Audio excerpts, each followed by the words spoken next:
All you need for this is an empty water bottle.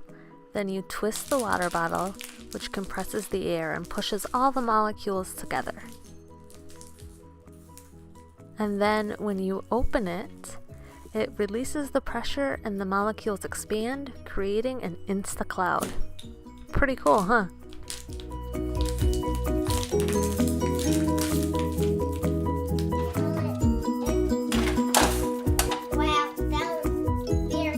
All you need for this is some empty cans, a bowl of ice water, and some tongs, and of course a stove, because that's where you're going to heat the cans. So what you do is you fill the cans up with just a little bit of water, and then you heat it on the stove, and then once it's hot enough, you can tip it over to put it in the ice water, and it will implode on itself.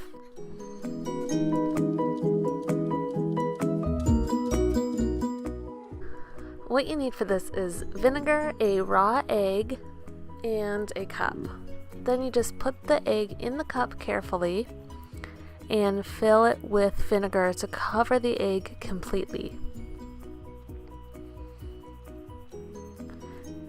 And then you let it sit for 24 hours. And after the 24 hours has passed, you can take your egg out and you'll notice that the shell will just kind of rub off. And what I did was I just went and ran it under some water. And there you have a bouncy egg. Now what it really is the membrane of the egg. You can also shine a light on it for some cool effects. And just to show you that it is a raw egg, and then there's the membrane.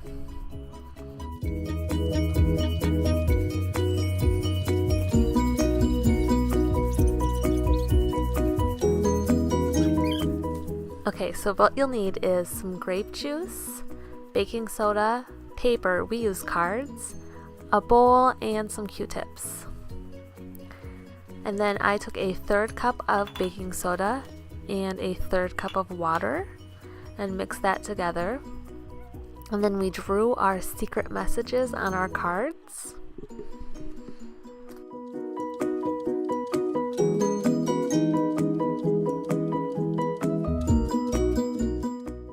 And then you can have your friends paint with grape juice to reveal the secret message.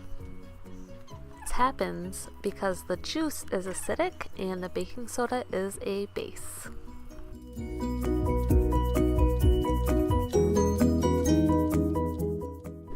What you'll need to make this is a hot glue gun, a cap with a hole drilled in it, an old CD, and a balloon.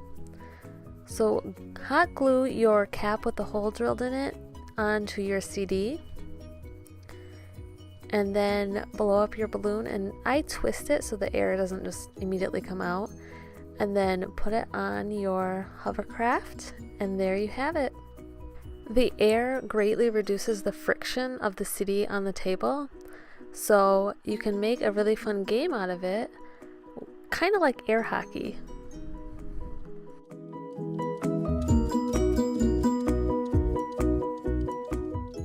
What you need for this is a PVC pipe, or a balloon will work just as well. And then you charge your pipe or balloon up by rubbing it in your hair or on your shirt, and then put it by the water.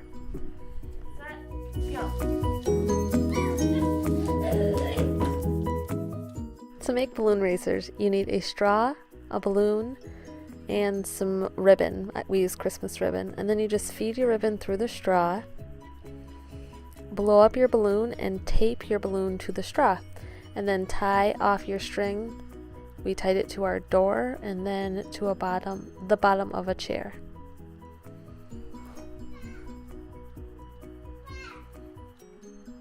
And then just blow it up and let go.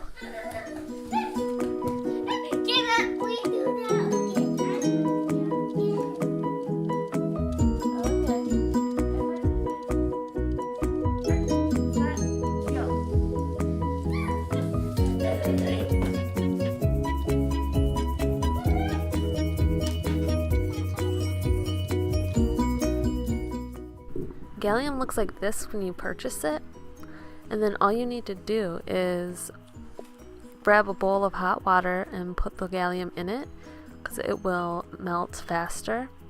And then you can wear gloves if you want because it can get messy, but it's not necessary because it's completely non-toxic. Gallium is one of the coolest things ever, I think. It has a melting point of only 29 degrees Celsius or 85 degrees Fahrenheit, so it melts in your hand. And it's a metal. It's like a liquid metal. It's really, really interesting. And like I said, it is safe and non-toxic, although I would not let young children play with it unattended. Another really interesting thing is it expands as it cools, like water, and you can see here it formed crystals as it cooled. That's why you can't store it in glass jars. So this is really easy. All you need is baking soda and vinegar and a sandwich bag. And then you put the baking soda and vinegar together in the sandwich bag and wait for it to explode. We did this in our sink, and while it didn't make a huge mess, I wouldn't do this in my living room.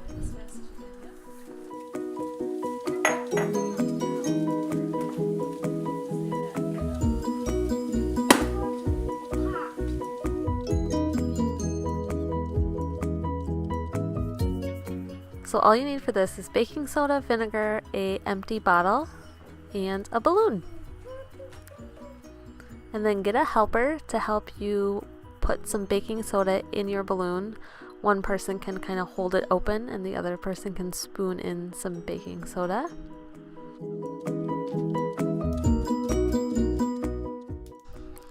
Put some vinegar inside of your empty bottle. And stretch your balloon over top of the bottle. And when you're ready, you can dump the baking soda into the vinegar and it will create a chemical reaction which will fill up the balloon.